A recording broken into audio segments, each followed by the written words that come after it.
Hey, welcome back, friend. Hey, here's a little trivia for you. On this day in 1986, the Chernobyl nuclear plant melted down. That's right. And here we are 39 years later to the day, and Chester's having a meltdown, 'cause I ate his stupid chocolate bunny. He was saving it, he says. Till when, Chester? Next Easter? I'll get you another one, man.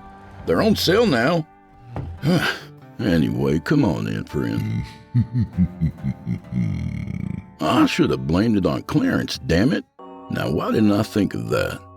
Ooh, it's the Crimson Hour here at the abode, so we better get started, 'cause when that last lick of life fades away, it's gonna be you mean whatever number did you ba-ba-ba-la-boo. Our tale tonight is brought to you by author A.W. Mason. This one comes courtesy of Velox Books and can be found in his excellent book, A Haunt of Travels. Be sure to check out veloxbooks.com to find A.W. and all your other favorite authors for your next read. Meanwhile, this one takes place at the Wharton Flight School, where the students are about to walk a thin line between simulation and reality. Ooh. So without further delay, my friends, from author A.W. Mason, I give you Passing Flights.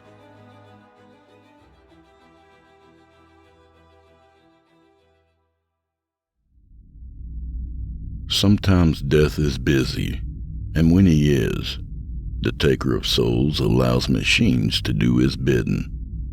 Ruben Prasad.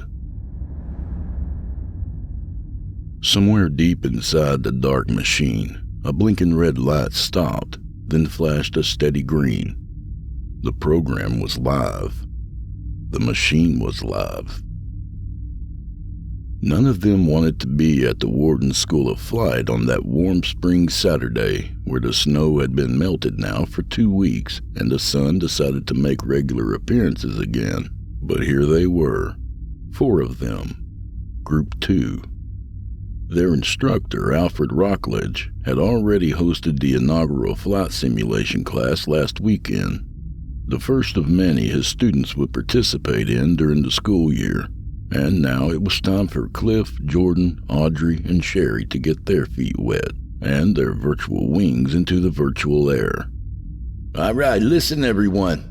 I know you all have better things to be doing on a Saturday morning, so just get used to these little sessions. This is the first of many, and after all, you are all paying to be here, Mr. Rockledge said, chuckling to himself. The 4 students huddled around the big square box on pneumatic stilts, which housed a replica cockpit for a commercial airliner inside. It contained all the same confusing-looking switches, gauges, and beacons experienced pilots would have no trouble navigating in the real world. Each one of you will take a turn on the flight simulator in front of you, applying the classroom knowledge you've absorbed so far. Here you can get a kinesthetic feel for the things presented to you. Now, I know it's only been a few weeks and we haven't learned everything we need to successfully route a plane from point A to point B, so don't get discouraged when you fail your simulation, Mr. Rockledge continued. Inside the classroom itself, cold air pumped in through the vents, no doubt to keep the $1 million classroom toy they'd all get to play with today from overheating. Even with the warming temperatures outside, Wharton seemed frozen in time, back when the salt trucks still roamed the streets like sentinels of the snow-packed pavement. And you will fail. Have no doubt about that. In all my years here at Wharton, no student of mine has even come close to a successful flight on their first try. Last week, the first group of your peers gave it their best shot and the streak continued. Let today be a marker for the improvements you will make in the coming months. And besides, it's better to crash and burn inside that box than it is when we actually get in a plane and start logging real hours. A chirping noise filled the voluminous room, cutting the students' attention away from Mr. Rockledge. Jordan's face froze, his eyes as big as doorknobs. He reached into his pocket, blindly trying to silence his cell phone. That brings me to my next point. Thank you, Jordan. Today, there will be absolutely no cell phones allowed in the simulation room. Please produce one if you have it." Mr. Rockledge instructed and laughed. "Of course you all have one, don't you? The marvels of modern technology, no? I will come around and put them in a tray for you to pick up after today's session." Mr. Rockledge produced a plastic tray from a stand-up closet on the far side of the room, then walked to each student with a wicked smile on his face. He took pleasure in authority, even more so when dealing with his students. "Make sure they're on silent, please," Mr. Rockledge encouraged, reminded. Following Jordan's lead, each student placed their cell phone on the tray as their teacher passed by. Audible groans replaced the cell chirping. Above them, the overhead lights flickered, but not enough for any of them to notice. With the cell phone tray placed securely back in the stand-up closet, Mr. Rockledge walked back toward the flight simulator. He flipped up a plastic cover and pushed a black button on the machine. A large projection emanated from the simulator, spanning a portion of the wall in front of them. "Each one of you will get a turn inside alone, and when you get in, you will see a screen much like the one you see on the wall here." Mr. Rockledge pointed to the image. "Obviously, the screen inside will be the simulation of your virtual flight, and we outside will all get a chance to see your progress." "And our mistakes," Cliff muttered, although Mr. Rockledge seemed not to have noticed. "Before we begin, are there any questions?" Mr. Rockledge asked. Jordan, Cliff, Audrey, and Sherry stared back at their instructor. The room was silent again, save for the soft hum of the simulator. "Good. All right then. Cliff, you will go first. Please step inside, sit down, and strap in. I'll program your tentative route from outside, and once it's uploaded, you will see the takeoff and destination points on your screen. Once that pops up, you are free to begin." Cliff stepped forward and cracked his knuckles. At almost 6.5 feet tall, he had to duck through the door to get into the simulator. Once inside, he turned back toward the group and smirked. "I feel the need," Cliff said. "The need for speed," Jordan responded. "Okay, hotshot. Just get in the simulator," Mr. Rockledge said. "You two aren't even old enough to know where that came from." Jordan air high-fived Cliff as Mr. Rockledge started to program the flight plan on a handheld tablet he procured from a hook mounted on the simulator. Cliff closed the door behind them, and the remaining students watched the screen projection on the classroom wall, waiting to see where their classmate was virtually headed. Seconds later, a heading flashed across the screen. Flight origin: LaGuardia, NYC. Flight destination: Charlotte Douglas International. The screen brightened and showed an empty runway. Beyond it, the calm rendering of water. A noise akin to the sound of an actual jet engine poured out from the speakers at the rear of the simulator. Cliff had started the plane. The screen projection wavered a bit as the rumbling Airbus taxied to the correct runway position. Inside the cockpit, Cliff had found the intercom normally linked between the pilots and the passenger cabin. He unclipped the receiver from the rack above him and held down the speak button. Ladies and germs, this is your wonderful captain speaking. We are about ready for takeoff. Please, keep your tray table stowed and locked with your seats fully upright. Don't forget your seatbelts, and remember, this is a non-smoking flight. There's an open bar in the cockpit once we reach our cruising altitude, so, please join us when the unfastened seatbelt sign lights up. And we here at Wharton Airlines want to say, thanks for flying the friendly skies with us today," Cliff said into the microphone with his best pilot's voice. A cluster of sniggers erupted at the ceasing of the transmission. Perhaps their Saturday morning wasn't entirely lost to the dull lecturing voice of their instructor and the forgotten promises of spring warmth just beyond their grasp. Mr. Rockledge shook his head, scowling at either the errant laughter or Cliff's transmission, probably both, and silenced the intercom via the simulator tablet.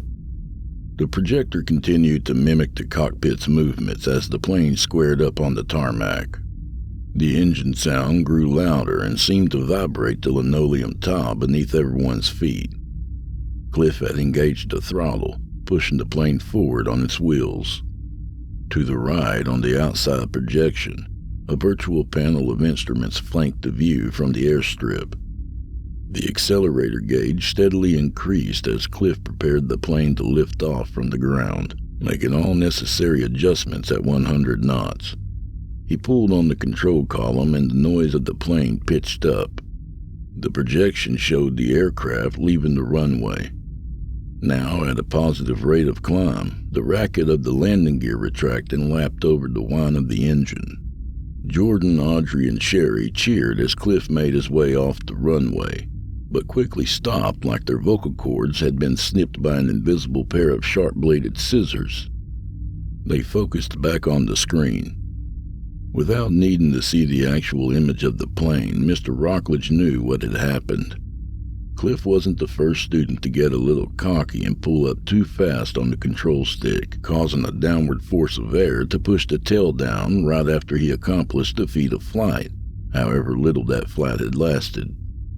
The projection screen showed the cockpit view thrusting violently upward, and as the simulator box followed suit, rocking on its pneumatic legs, the screen broadcast a runway and water beyond it, coming in at the speed of 170 miles per hour. The simulator box plunged forward as the program's faux tail nicked the edge of the runway, sending the plane careening into the water past the runway where it came to a rest, bobbing up and down in the current. The simulator stopped and the projector screen shut off, switching to a steady blue. Mr. Rockledge, grinning but not quite in the benign fashion, looked down at his tablet as Cliff opened the door and exited the flight simulator. His normal slicked-back, shoe-polished black hair was disheveled, hanging in wayward strands about his face. His skin looked ashen and clammy. "It was a decent first effort, Cliff. Neither setting the record for the least amount of time in the air or the most, I'm afraid. At least you did make it into the air. Just remember that, Mr. Rockledge said. Cliff nodded at his instructor, his eyes sunken into his face as much as the plane he was just responsible for sunk into a virtual body of water. "Chin up, son. There's a chance that some of your passengers survived. I mean, it's definitely possible," Mr. Rockledge said. He took a deviant liking to watching all the hot shots and high flyers, no pun intended, although he put that little piece of verbiage in his back pocket for later, fail in miserable style. "Now, who's next? Here we go, Sherry. Please hop up into the simulator while I set your course." Sherry walked up toward the simulator, already looking a bit defeated as she opened its door. The rest of the students had similar looks on their faces. Saturday was looking like a lost cause once again. Mr. Rockledge finished the flight path input, then verified that Sherry was all strapped in and ready to go. The projection screen lit up again, showing a view quite different from Cliff's starting point. The heading across the image this time read, Kadapa Airport, India. The flight destination was a small airfield in China none of them had ever heard of. The same rumbling and engine noise emitted from the simulator as Sherry taxied to her position and prepared for takeoff. Cheers were bypassed, stowed away for another time when they might feel like using them, as Sherry navigated the plane off the runway and into the air.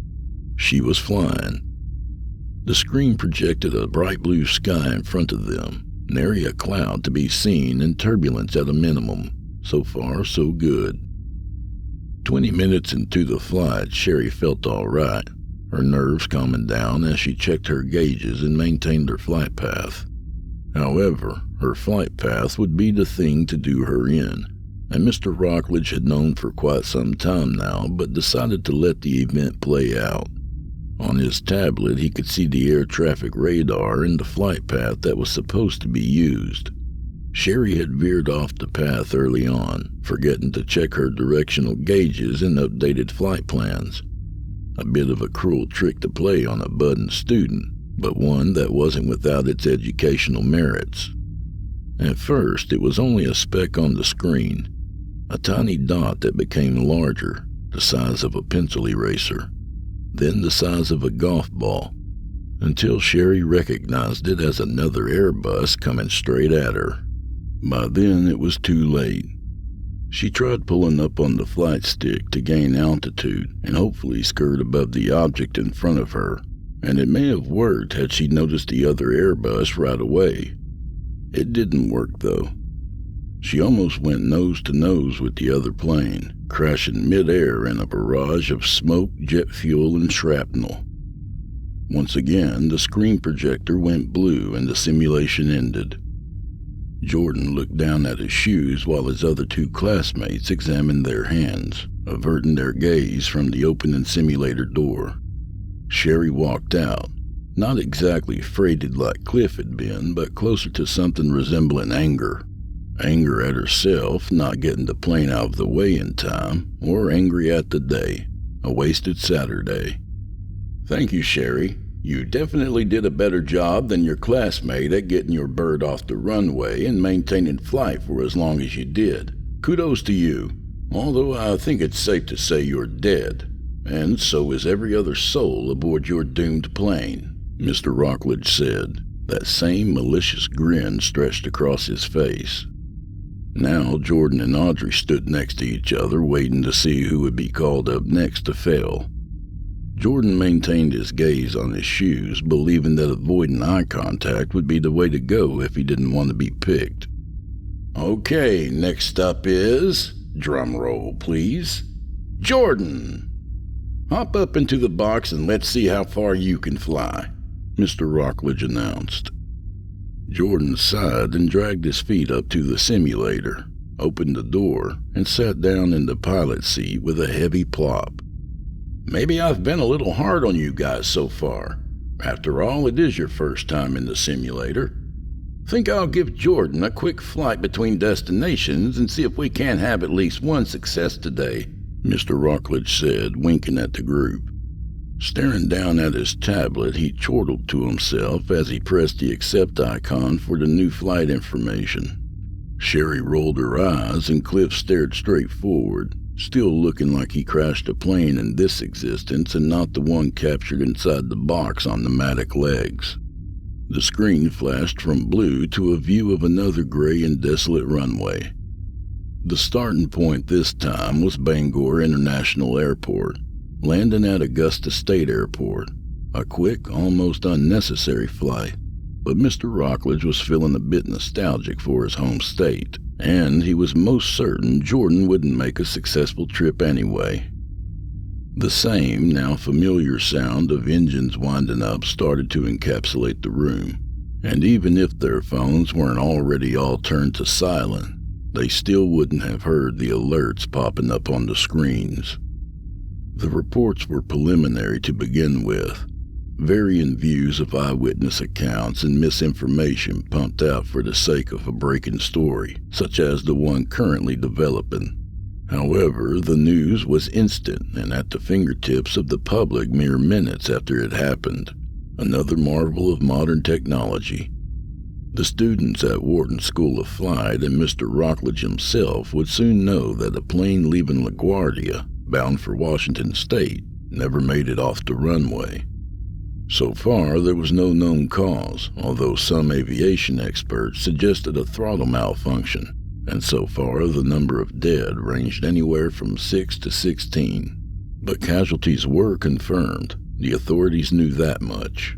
Right then, rescue efforts were being made. The water in which the plane skidded proved difficult for the search team to get at the plane, but a grainy video already circulating on social media showed multiple bodies being ferried off on Coast Guard boats. The red saturation of the white sheets covering the bodies easy to spot no matter the video's low quality. Back at the school, Jordan taxied his virtual plane, a task all of them seemed competent enough to do if some sort of silver lining existed, and squared up on the correct runway.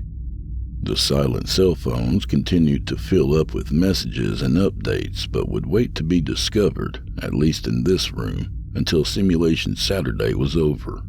"Okay, Jordan, let her rip," Mr. Rockledge said through the two-way communicator connecting him to the cockpit. Jordan let out a breath, pushed the throttle forward, and pulled back on the control stick when the time called for it. For the most part, Jordan's air ride was by the book and boring, but boring was good. Flying without distractions or the occasional but merciless fuck-up was even better. He either held a great portion of luck than his previous two classmates, or learned a bit from each of their mistakes, probably a combination of both. Now another news story began to circulate. The silent phone screens flashed with an international bulletin regarding a tragic mid-air collision over Dhanbad, India, between two planes accidentally using the same flying altitude. Officials predict no survivors will be found, and there is also a good chance no bodies will be recovered, at least not intact. Jordan began his descent into the Augusta airport, ignorant along with everyone else in the room to the horrific events unfolding in the wake of the simulator. Mr. Rockledge looked a bit nervous, sweat forming on his brow and around his temples as his student prepared to land. Could it be? Would today be the day that somebody would make a successful flight on the simulator after only a few short weeks in the classroom? Mr. Rockledge didn't think so, but fretted nonetheless. He had a streak to maintain, and the thought of sabotage crossed his mind. Instead, no interference was needed. Jordan attempted to produce his landing gear, and for the life of him, and the virtual or perhaps real lives of his passengers, couldn't get the gear to work. The junior pilot panicked. Instead of pulling up, trying to loop back around and work his gear free, he laid the plane down onto the landing strip below, sans wheels, and skidded across the asphalt. The pavement chewed into the belly of the plane, sparks shooting out like a grinding wheel. The wings teeter-tottered as the machine's speed began to decrease with the unplanned friction, and eventually caught the soft dirt outside of the runway, tearing it from the body of the plane, causing the aircraft to spin in erratic circles before slamming into the airport itself. Like the first two iterations, the projection screen flashed blue and the simulator halted. Jordan exited the big black box holding his stomach and grimacing. His face looked pale. He wobbled down the steps to join the others, taking deep breaths to try to regulate his breathing. His head pounded like a 10-pound sledge hitting an old rotten tractor tire over and over. Somewhere in Maine, black smoke billowed into the sky as the sound of fire engines and ambulances approached the burning airport terminal. A notification would be hitting the information superhighway soon enough, but for now, the simulator room and the public at large were none the wiser. Death was indeed busy, and the machines were functioning in his absence formidably. The news from the three separate events, while at the time unrelated, created a spark, and that nasty word terrorism began to get thrown around in an attempt to make some sort of sense of the deadly Dillons surfacing every 20 or 30 minutes.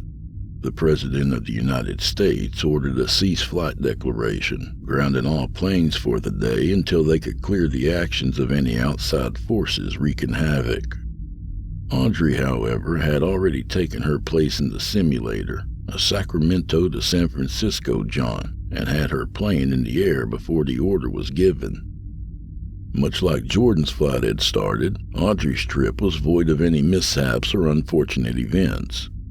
Another boring flight that worried Mr. Rockledge more and more as she edged closer to her destination. With San Francisco International's runway looming in the distance, Audrey did a mental check of what she knew to be the correct operating procedures for landing her plane. Outside the simulator, the group watched on, apprehensive still after Jordan's disaster, but quietly hoping at least one of them would land the plane and not destroy it in the process.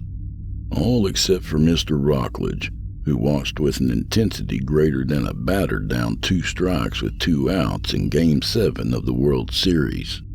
It was the 9th inning, and Mr. Rockledge looked to put the game away with a fastball. Instead, Audrey set the plane down with a few bumps and hops as the plane's landing gear tried to mate with the tarmac, then reversed her speed, controlling the giant flying apparatus like it was something she had done a few times before. No sweat, or at least not much. The projector screen didn't switch to blue this time. It scrolled the flight data across the bottom of the window like a ticker tape, suggesting small corrections for a more efficient flight next time. Then it was over. Audrey took off, flew, and landed her plane. Mr. Rockledge frowned and typed something into his tablet. The simulator door opened, and as Audrey stepped out, Jordan, Sherry, and Cliff applauded. The smile on her face stretched from ear to ear. She waved like royalty to her Raven fans and administered high fives to her classmates as she rejoined the group. "First time for everything, I suppose," Mr. Rockledge muttered under his breath. All right, calm down. It's only a simulation. None of these count in real life," he assured himself. Inside the machine, the steady green light flashed and went back to red. The program was no longer live. The machine was no longer live. "That was great, Audrey," Cliff said as the group calmed down. They were all beaming now, feeling better about their failures, knowing someone had broken Mr. Rockledge's failure streak, and tickled now that someone had also broken their instructor's giddy spirit. "Oh, it was nothing," Audrey said, gesturing her hand in a motion as if she were dusting off her shoulders. "Piece of cake." Mr. Rockledge, now his turn to be silent, walked back to the students with the cell phone tray in his hands, making a great impression of Grumpy Cat. Turned out that Simulation Saturday didn't suck as bad as it could have. Audrey was still riding her high, her wonderful victorious high, when she grabbed her phone. The rest of the students claimed their own devices and started scrolling through their notifications. "You guys, I'm starving. Do you want to head to—" Audrey began before being cut off. What the fuck? Jordan yelled as he began to read all his missed notifications. What in the actual fuck? Cliff stared at his screen, mouth hanging open like a cave. His eyes darted back and forth like a typewriter carriage as he read the news. Sherry's eyes welled up and tears rolled over her cheeks. She covered her mouth as a barrage of sobs hitched in her throat. Audrey looked at her classmates with puzzlement as Mr. Rockledge walked back to the stand-up closet to return the tray. Finally, she dropped her gaze to her own screen and saw the pop-ups about the 3 recent air tragedies and the president's grounding order. "Oh my God," Audrey said, and turned her head to vomit. "Hey, it's me. Just wanted to call and tell you I landed a few minutes ago." "Uh-huh. Yeah. Well, I don't know what the weather is like in San Fran yet. I haven't even gotten off the plane." "Okay, will do. Call you back when I get my luggage. Bye for now." A woman said into her phone, then hung up. She stood stretching her legs, hearing her notifications pinging on her cell now that they were back on solid ground, but chose to ignore them until later. She reached up into the overhead compartment to grab her stowed luggage as several other travelers began to do the same. More devices started to chirp and ring as they were brought back to life. Holy hell! She heard a man a row in front of her say. He remained seated, staring at his phone. Several others around her made audible gasps as they read their messages. The woman held her luggage close to her body and maneuvered out into the aisle. She glanced around. More than a few faces looked screwed up, noses deep in their devices. From somewhere behind her, she heard crying. "What? What is it?" The woman asked the man in front of her. He turned to look at her, but another man across the aisle answered. The president just ordered a mandatory air travel ban effective immediately. All flights are grounded. What? Why? This time the man in front of her answered. A plane crashed on the runway in LaGuardia. 20 dead. Another set of planes got tangled up somewhere over India. No survivors. Yet another plane in Maine crash landed and careened into an airport. Everyone on that flight died. Some airport personnel too, he said as he continued scrolling through the phone. Are we being attacked? Is India being attacked? Before either man could answer, a group of passengers pushed their way forward through the crowded aisle, knocking over a pair of children. The children screamed as they hit the small aisleway, their bones making a snapping noise under the weight of the forming stampede. The woman looked back and saw why the mob had begun. Fire! Someone yelled. In the lavatory at the rear of the cabin, smoke crept up the wall and hovered at the ceiling, collecting in a foggy mass. Bright yellow flames shot out from the lavatory door, and the screaming started. The flight crew noticed the chaos and acted as they were trained to do. Get to the emergency exits, pull them open, and inflate the ramp that would slide passengers to safety. More people crashed to the floor and became trampled under the rush of passengers racing toward the emergency exit. By now, the flames spread to the back row of seats, and the woman saw an elderly passenger, unable to move from his row, engulfed in flames, flailing about with pathetic abandon. A crew member reached for the exit door, pushing down on the handle, but instead of opening the door that led to the outside, the handle broke off in his hand. The crew member looked at it with dumb fascination, then tried to push on the door instead. It didn't budge. Another emergency exit handle snapped off its door when a passenger tried to open the exit located at the center of the plane, effectively sealing them inside the cabin. Oxygen masks fell from above the seats, useless to ward off the smoldering items catching flame behind the woman. This was it. This was the end. The smoke was thick now and filled up the entire plane from the rear to the cockpit. The fire had washed over most of the back 2/3 of the seats, and many of the occupants tried in vain to beat the flames springing up on their arms and faces. Passengers were hammering their fists on the small windows that lined the cabin, hoping by some miracle that they might break the thick glass. Ground crew members outside saw the panicked passengers and the flames which now penetrated the outside of the Airbus as well. A scared group of workers hurried to beckon a water truck, but their efforts would be hopeless. The plane was now entirely consumed by flame. Paint blistered and peeled where the airline logo once blended into the wing. The melting faces of the people inside pressed against the cabin windows like some macabre work of art.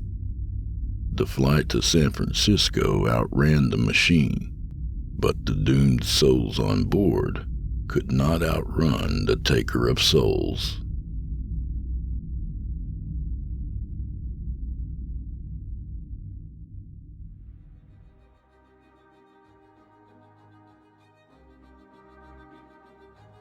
And that was Passing Flights by author A.W. Mason. A good reminder that while practice makes perfect, it also comes at a cost. It wasn't that funny, Clarence. It was kind of a throwaway line. A little about the author. A.W. Mason lives in Florida and is the original Florida man. Just kidding. He lives with his cats Wallace and Belle, retired extreme parkour artists who look so dapper in their little helmets and knee pads. He enjoys all the nachos, getting lost in the woods, and naps. Mason has published several books, including The Haunt of Travels, The Cleanup Crew, The Scamperin', co-authored with Alana K. Drex, and Judy Martin's Final Curtain Call. His short stories have appeared in various anthologies. Hey, thanks, A.W.